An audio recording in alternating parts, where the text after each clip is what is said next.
தாய் தமிழ் உறவுகளுக்கு வணக்கம். உள்ளாட்சி தேர்தலில் காங்கிரஸ் தனித்து போட்டி.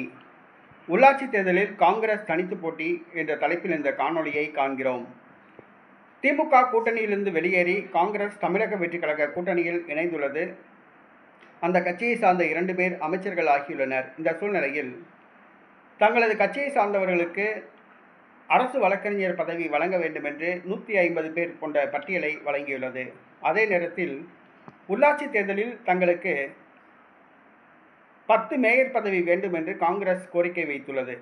அதே நேரத்தில் 30% தொகுதிகள் உள்ளாட்சி அமைப்புகளில் காங்கிரஸ் கட்சிக்கு ஒதுக்க வேண்டும் என்று காங்கிரஸ் கட்சி கோரிக்கை வைத்துள்ளது. இது தமிழக வெற்றி கழகத்துக்கு மிகப்பெரிய அதிர்ச்சியை கொடுத்துள்ளது.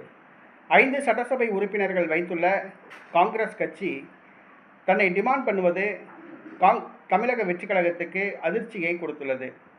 மேலும் மதிமுக, விடுதலை சிறுத்தை கட்சி, மார்க்சிஸ்ட் கம்யூனிஸ்ட் கட்சி, இந்திய கம்யூனிஸ்ட் கட்சி, இந்திய யூனியன் முஸ்லீம் லீக் என்ற பல கட்சிகள் உள்ளன.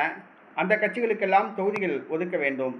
ஆனால் தங்களுக்கு மட்டும் 30 தொகுதிகள் வேண்டும் என்று காங்கிரஸ் கோரிக்கை வைத்துள்ளது. அந்த கட்சிக்கு அதிர்ச்சியை அளித்துள்ளது. அதே நிலையில் காங்கிரஸ் கட்சி தங்களுக்கு 30% தொகுதிகள் ஒதுக்காவிட்டால் தனித்து போட்டியிடுவோம் என்று மிரட்டல் துணியில் கூறியுள்ளதாக கூறப்படுகிறது.